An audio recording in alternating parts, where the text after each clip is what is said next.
લઈ લીધું છે ગુવાર બાએ આખી કથરોટ ભરીને જો વાડીએથી ઉતારીને લાવ્યા અત્યારે જ તે ગુવારનું શાક નથી કાંઈ આ કચરો છે એ તો કોથમી આ ગુવાર છે આ શું ઓલી ડુંગળીના કોઈતરા છે અને ગુવાર વીણાવે ને એને જો ફેફસી ખાવા દેવાય નહીં જો આ ભાઈ મંડી પડ્યા ખાવા નાના છોકરા ગોળ્યા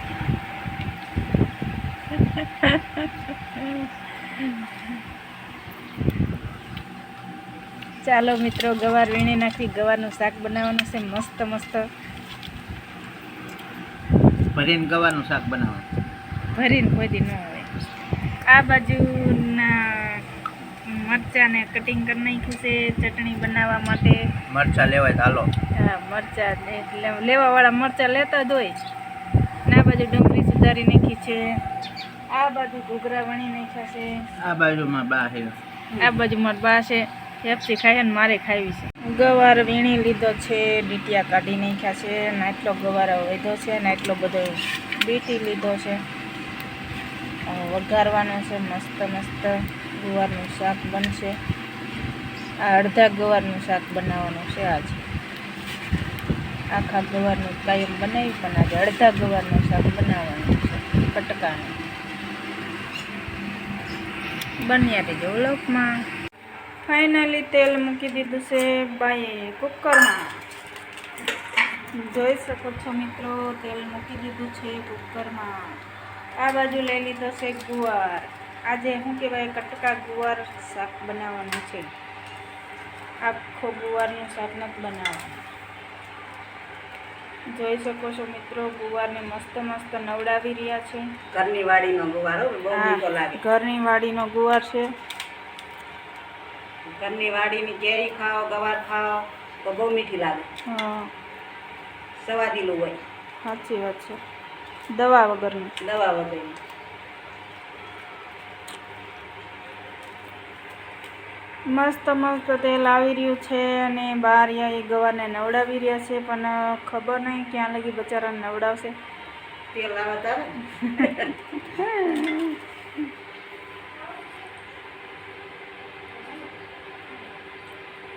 બાને ગરમી નથી થતી જો મને ગરમી થાય છે કારણ કે બાને પંખો પણ ચાલુ છે આજ મીઠું એટલે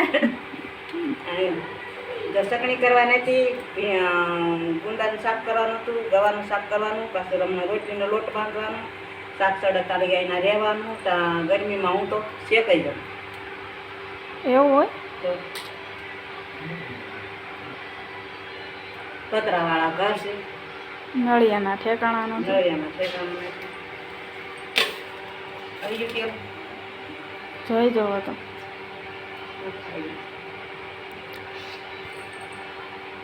બન્યા રહેજો અમારા વ્લોગમાં રામ રામની સીતારામ બધાને રઈ પણ આવી ગઈ છે મસ્ત મસ્ત તેલમાં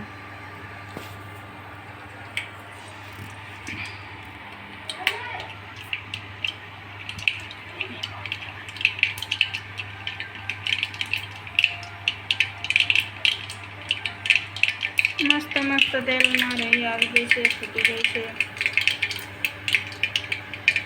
જોઈ શકો છો મિત્રો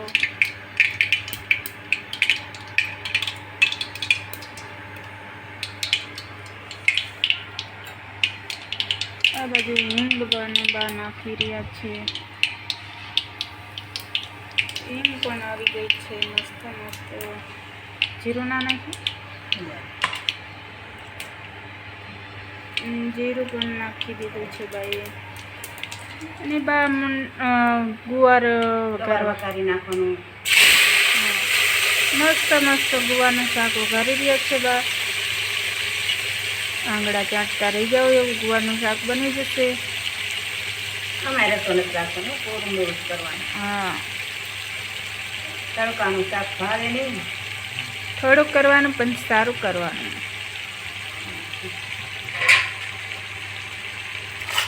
સારું મળે ને મોડું ભાવે ને શું કરવું હળદર એડ કરી દીધી છે ભાઈએ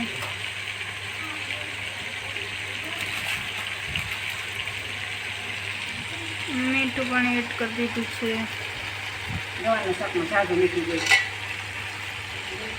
શું નાખવાનું? લસણવાળું મરચું નાખી રહ્યા છે, માપે નાખજો.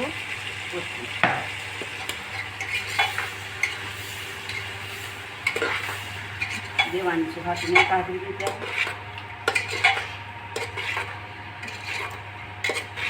ગુવારનું શાક મસ્ત મસ્ત મિક્સ કરી રહ્યા છે, જોઈ શકો છો મિત્રો. બહુ તીખું આવા ઉનાળાનું ન ખવાય, એટલે માપે માપે તીખું ખવાય.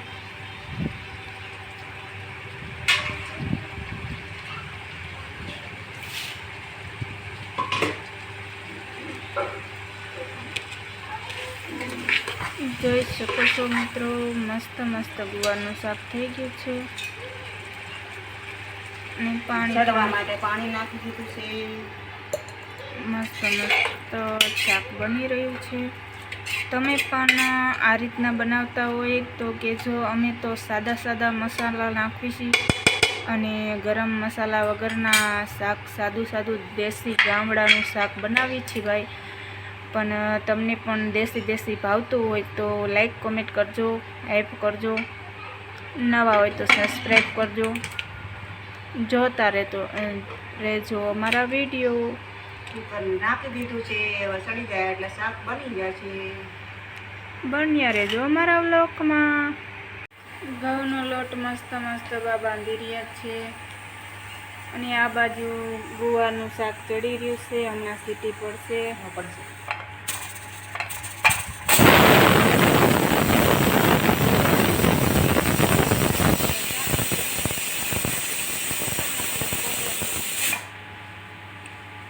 મસ્ત મસ્ત ગુવારનું શાક ચડી રહ્યું છે અને બાએ લોટ બાંધી નાખ્યો છે અને આ બાજુ બનાવી નાખી ચટણી.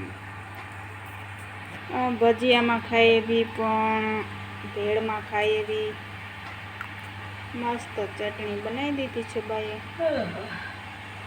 અને બાને ઊંઘ આવે છે અત્યારમાં તડકાની. આ ઉનાળાનો દી કહેવાય કે 2 જેઠ મહિના છે ને તે આરુડા છે. હારે જેઠાણીઓને લાયા છે ને હું તો 2 જેઠ મહિના તે બહુ ગરમી પડે છે. તમારા ગામમાં ગરમી પડતી હોય ને તમારા ગામમાં શું કહેવાય કે 2 જેઠ મહિના હારે જેઠાણીઓ આવી હોય તો કોમેન્ટમાં કહેશો. અમારે તો તો જેઠાણીઓ હારે લઈને આવ્યા છે જેઠ.